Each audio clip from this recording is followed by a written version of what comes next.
네, 여러분 안녕하십니까. 2월 24일 토요일 주말 아침 매일 성경 묵상 함께 나누겠습니다. 오늘은 마가복음 6장 14절에서 29절까지 말씀을 함께 살펴보겠습니다.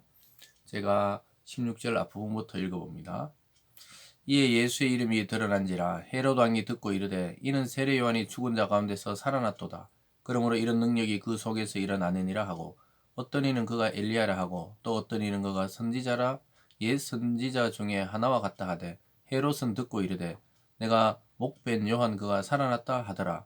전에 헤롯이 자기가 동생 빌립의 아내 헤로디아에게 장가든 고로 이 여자를 위하여 사람을 보내어 요한을 잡아 옥에 가두었으니. 아멘.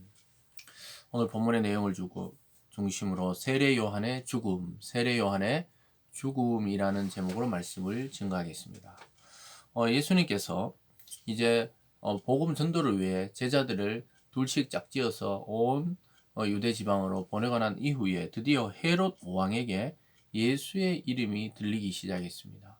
그래서 마치 자기가 목베어 죽인 세례 요한과 같은 그런 느낌을 받았던가 봅니다.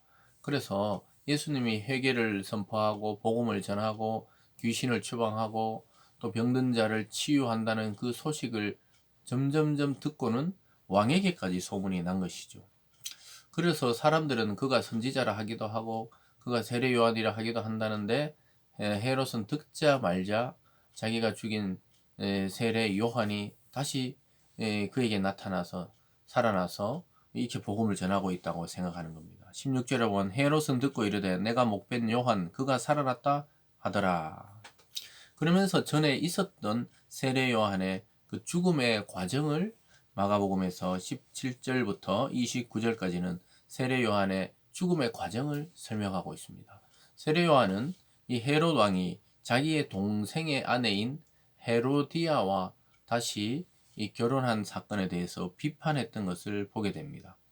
그래서 자기의 동생의 아내를 취한 것은 옳지 않다 이렇게 비판했다가 정치적인 이유로 옥에 갇히게 되고 결국은 그 헤로디아라는 여자의 딸이 춤을 추고 잔치를 벌이는 그 앞에서 춤을 출 때 헤롯이 그 딸에게 원하는 것 모든 것 주겠다고 이렇게 이야기했을 때 엄마에게 가서 물어보니까 헤로디아는 세례 요한을 죽이고 싶어 했기 때문에 자기 딸에게 세례 요한의 목을 달라고 부탁해라 이렇게 하니까 이 헤로디아 딸이 자기 아버지 헤롯에게 가서 세례 요한의 목을 달라니까 막 깜짝 놀라는 사건이 나타납니다. 그래서 헤롯은 그래도 세례 요한을 미워했지만 그의 말씀은 두려워하던 그런 자였습니다. 그러나 자기의 동생의 부인이었던 헤로디아를 아내로 취하면서 그 여자의 말에 넘어간 것이죠. 그래서 결국은 세례 요한을 목베어서 참수해서 순교를 당하게 하는 그런 왕이 되는 과정을 적고 있습니다.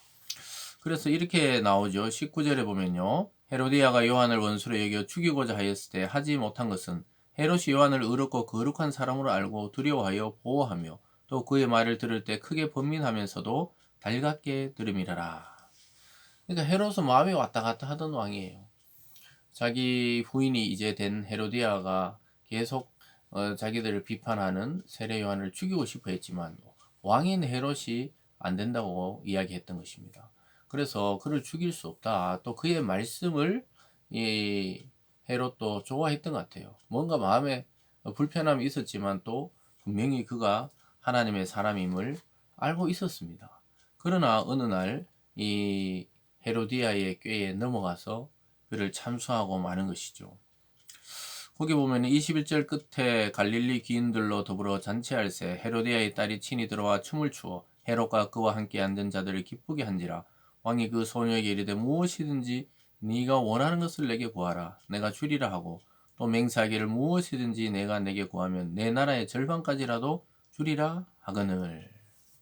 아주 놀랍게도 헤롯 왕은 자기 부인 헤로디아의 딸이 와서 뭐 춤을 추고 이러니까 뭐 잔치 자리에 또 그런 거나하게 취한 자리에서 기뻐하고 즐거워하고 그러면서 흔히 하는 말입니다. 이것이 나라의 절반이라 주겠다. 이 말이 이때 한 말이 아니라 이 모든 것에 대한 칭찬이나 상을 내릴 때 하던 일반적인 이 표현이었습니다. 나라의 절반이라도 주겠다. 무엇을 원하느냐? 이러니까 이 딸이 뭐 어떤 그 작전을 가지고 있는 게 아니기 때문에 그래서 엄마인데 가서 한번 물어봅니다. 24절에 그가 나가서 그 어머니에게 말하되 내가 무엇을 구하리까? 그 어머니가 이르되 세례 요한의 머리를 구하라 하니 그가 곧 왕에게 급히 들어가 구하여 이르되 세례 요한의 머리를 손 안에 얹어 곧 내게 주기를 원하옵나이다 하니 이 어린 소녀가 무엇을 알겠어요? 그러니까 엄마 헤로디아의 작전이 통한 것입니다. 그래서 자기에게 막 죽이고 싶어 했던 이 원수 요한을 죽일 기회가 온 것이죠.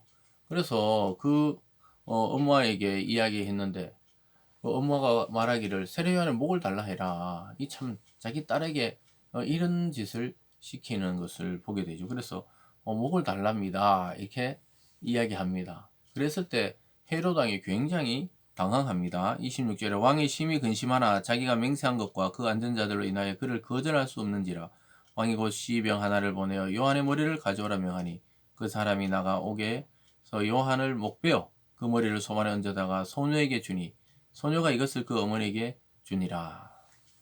그리고 나서 뭐 요한의 제자들이 요한의 시체를 거두어 가는 장면이 오늘 본문의 요까지 장면입니다. 참 이 주님을 예비하고 하나님 나라를 선포했던 이 선지자 세례 요한의 죽음이 이렇게 비참하게 끝이 나고 한낱 잔치상의 그 놀이개 정도로 생각하면서 하나님의 사람이 죽어나가는 것을 보게 됩니다. 그래서 이 세상의 악한 자들이 얼마나 하나님 나라를 방해하고 또 회방 놓는지 이 모습을 통해 알 수가 있게 됩니다. 그리고 헤롯은 하나님의 말씀을 알던 자였는데 결국은 이 자기의 그러한 이 권력을 유지를 위해서 왜냐하면 많은 대신들과 또 초대 손님 앞에서 약속을 했기 때문에 자기 말이 결국은 이 힘이 있다는 것을 보여줄 수밖에 없는 그러한 자리였어요. 그래서 자기가 맹세했기 때문에 결국은 그 헤로디아의 어린 딸의 요청을 들어주는 것을 보게 됩니다. 굉장히 어리석은 왕이라고 할 수가 있겠죠. 어쨌든 이 세례 요한의 고통당함과 죽음은 결국 나중에 앞에서 이렇게 소문을 듣고 요한이 살아났다 이렇게 생각할 수밖에 없는 게 헤롯이 아마 마음이 불편했던 것 같아요. 자기도 선지자를 죽였으니까. 그런데 또 이러한 똑같은 하나님 나라의 이야기, 회개하라는 이야기, 또 병든 자를 고치는 이야기들이 들려오면서 그 일이 뭐냐? 예수라 하니까 예수가 아니고 요한이 살아났구나. 요한이 살아난 것과 같다고 왕이 생각을 했던 것입니다. 그래서 결국은 하나님 나라의 일들이 세례 요한의 이 죽음을 통해 결국 예수의 죽음과 부활을 아주 상징적으로 보여주는 예표가 됩니다.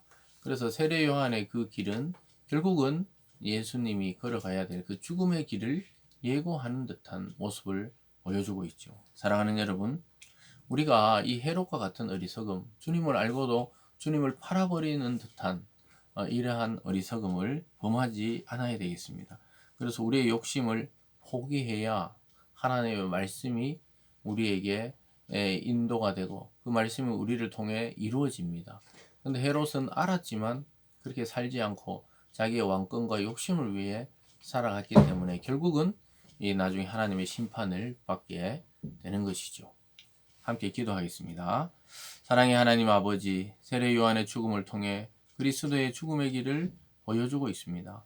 의로운 자는 죽고 악한 자들은 활개를 치는 이러한 모습 속에 하나님 아버지, 우리가 매일매일을 살아가며 주님을 배반하지 않는 그러한 삶을 살아가게 하여 주시옵소서. 감사드리며 예수님 이름으로 기도드리옵나이다. 아멘.